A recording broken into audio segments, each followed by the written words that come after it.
بفيديو اليوم رح نعمل أطيب رز بفول وعلى أصول بنكهة وطعم ولا أطيب من هيك. تابعوا الفيديو وتعالوا لنشوف طريقة التحضير. بس قبل ما نبلش فضلا ما تنسوا اللايك للفيديو، الاشتراك بقناتي، تفعيل زر الجرس حتى يصلكن كل جديد. بطنجرة كبيرة رح قلي اللحمة، حطيت معلقة كبيرة سمنة وبس تسخن منيح بنزل عليهن اللحمة. أنا استعملت لحمة مجرمشة، يعني لحمة خشنة شوي، ومثل هيك طبخات يفضل انه تستعملوا لحمة الغنم المتلة او مأخوذة من فخذ الغنم لانه طرية وطعمتها كتير طيبة.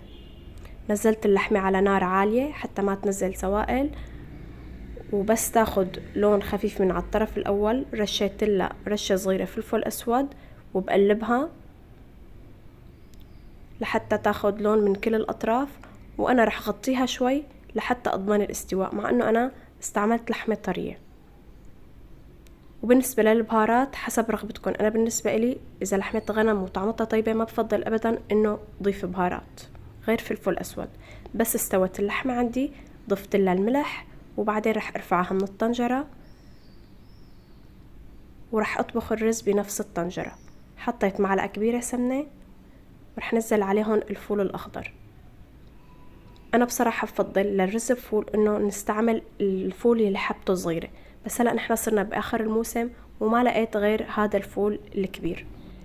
عنا بالشام في شي بنسميه الفول البذرة البلدية، هو بيكون فول أخضر كتير طري، قشرته بتستوي بسرعة، ما بيتغير لونه على الطبخ وطعمته كتير طيبة.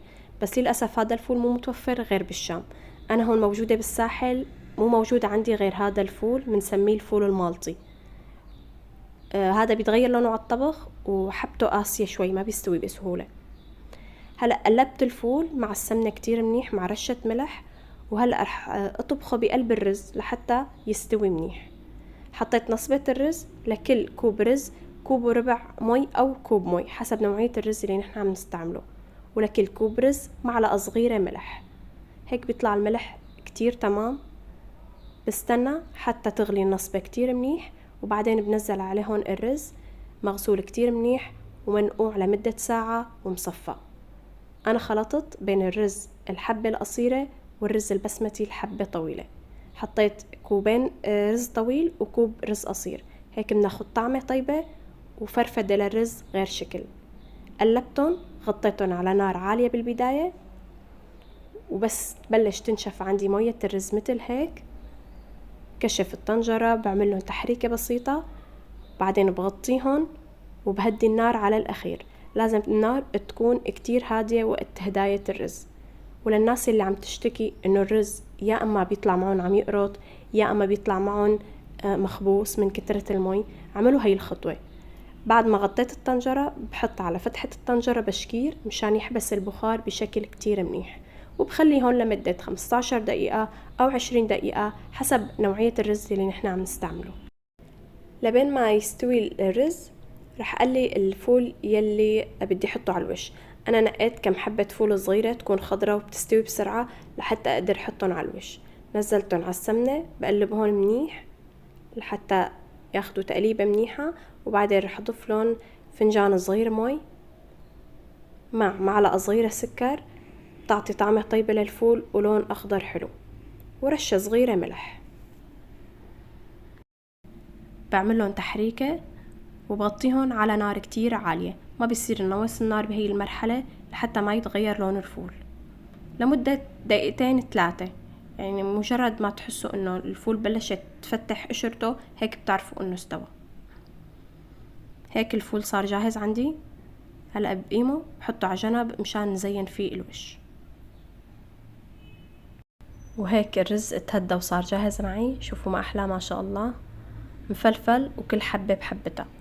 هلأ رح اضيف اضافة بتعطي طعمة كتير طيبة للرز. يعني طفيت النار، بضيف على البارد معلقة كبيرة زبدة، او فيكن تحطوا سمن عربي او سمن حيواني. كل هاي الاضافات على البارد بتعطيكم طعمة كتير طيبة للرز. وكمان رح ضيف تقريبا 3 معالق كبار زيت نباتي، بتعطي لمعة للرز وفرفدة. بعملن تقليبة. رح رح احكي شغلة بالنسبة للبهارات. في بعض الناس بتنتقد انه ما بحط بهارات كتير. هلا الطبخ الشامي ما بيلبق له البهارات ولا طيب معه البهارات. انا ما عم بعمل كبسة. الطبخ الشامي بيعتمد على طعمة سمنة طيبة. اهل الاول كانوا يطبخوا بالسمن العربي، اصلا بيطلع اطيب شي بالسمن العربي، على نوعية لحمة تكون طعمتها طيبة وبس. انا هون كمان حطيت السمنة اللي قليت فيها المكسرات، بتعطي طعمة كتير طيبة. شايفين ما شاء الله الرز مفلفل وكل حبة بحبتها. هلأ بالنسبة للتقديم، أنا حبيت أقدمها بهي الطريقة، حبيت أعملها مثل القالب. يعني حطيت اللحمة بقاع القالب، بفردها منيح، وبعدين رح حط الفول يلي قليته على جنب الأخضر، وبعدين رح حط طبقة رز.